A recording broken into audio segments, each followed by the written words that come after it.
What is going on, guys? Welcome back to the channel. This is Dave from Desert Tactical. So an optics company by the name of Dalbinowl reached out and asked if I was willing to test and review one of their new optics. We talked about it for a bit, I agreed, and they sent out their new TYTO-R red dot. Let's check it out.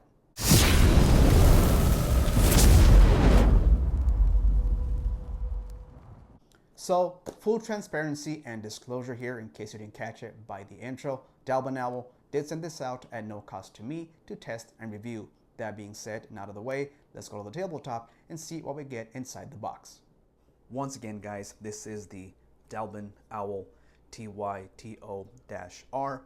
R stands for red.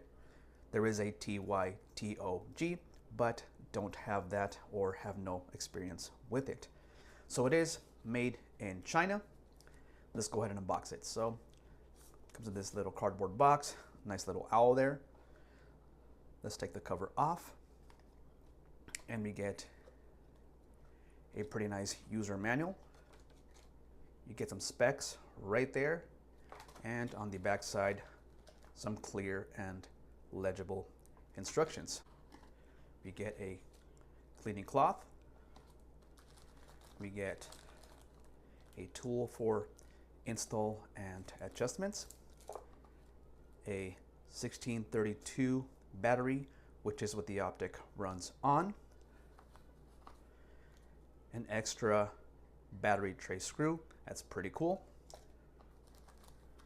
We get a Picatinny mount with screws in case you want to run this on a pick rail.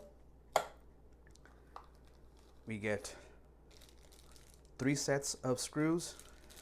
We get 632 pitch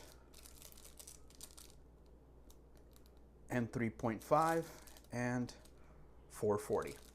Pretty cool. We also get the optic with a cover. So I normally don't use these covers, but pretty cool that it comes with one. Here is the optic. Let me give you guys a close-up of it. Looks pretty cool. All right, let's go over the specs.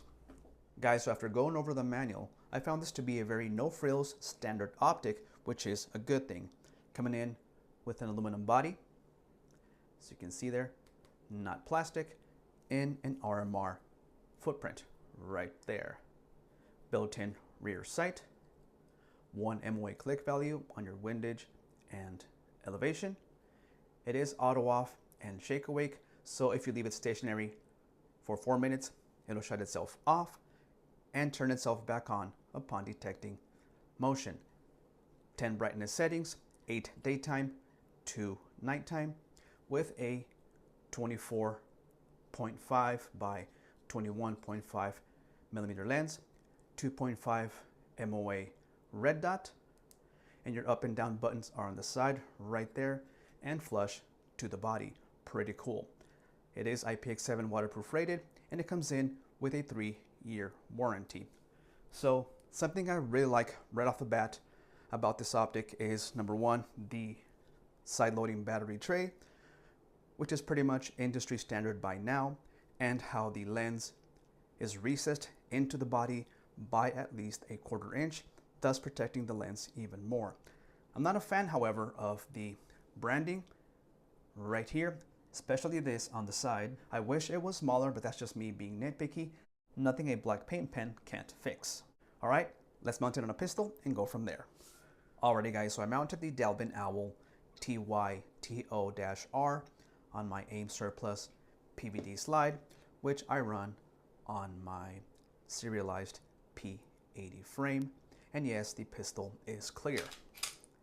So I did use a dab of blue 243 thread locker on the screws, and I torqued to 15 inch-pounds, and I witnessed mark the screws with a paint pen for a reference point, so you can see there, and it looks pretty darn cool. But looking cool is only half the battle.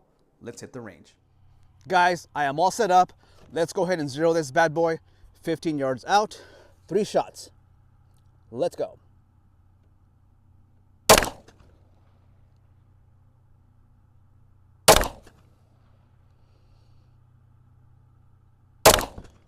Let's check it out. Alrighty guys, first 3 rounds. Of course, I was aiming here, and out of the box, it's printing a little high and to the left there. So gotta make some adjustments. Alrighty guys, so this is my second shot group at 15 yards. Got them all in the orange there, pretty cool. This is my first shot group right here. Remember, the Dalbinowl TYTO-R is a 1 MOA click value optic. So to give it 1 inch down, I gave it about 6 clicks. And to give it about 3 inches to the right, I gave it about 18 and got it dead on. Let's keep on testing. All right, guys, I'm all dialed in with the Dalbinowl TYTO-R 2.5 MOA red dot. Let's do some shots here at 10, 15, and 25 yards, center mass, and see how we do. All right, 10 yards out.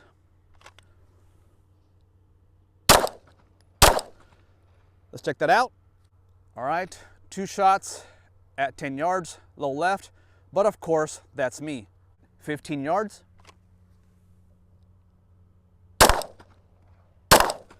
Let's check it out.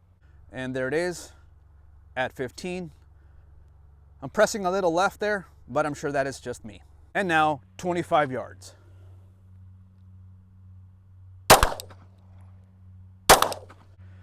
And there it is, guys, my shot group. 2 at 10, 2 at 15, and 2 at 25. Then again, me shooting low left is very common for me, especially with Glock frames, but we could definitely work on that. But so far, so good. All right, so I got my target all taped up. Let's try a Mozambique at 7 yards.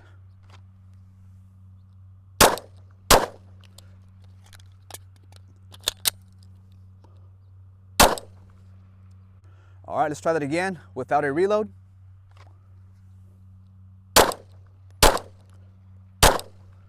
All right, so I'm working on my grip and I'm getting better hits. Let's try a Mozambique at 10 yards.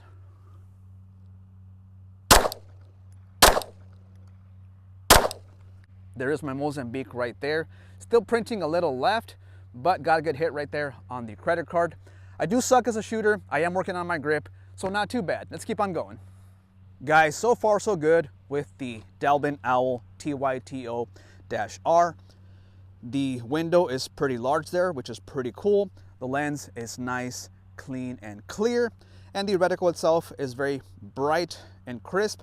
Right now, I am on setting number 8 out of the 10, and it is plenty bright in these sunny desert conditions. Guys, you know I don't do torture tests here on my channel, none of that nonsense, but I am gonna rack it off the table 10 times and see if it holds 0. I got a target downrange at 20 yards. I'm gonna rack it off this table, load it, and shoot 5 rounds and see if the 0 shifted. Let's go. The pistol is clear. Let's rack it 10 times on this table. All right. Chambered. 5 shots.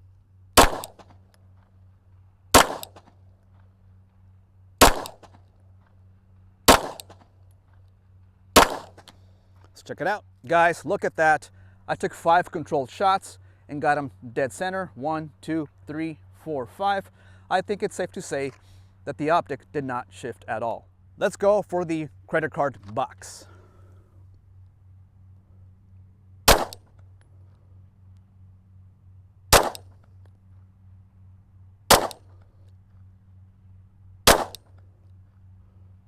Let's check it out.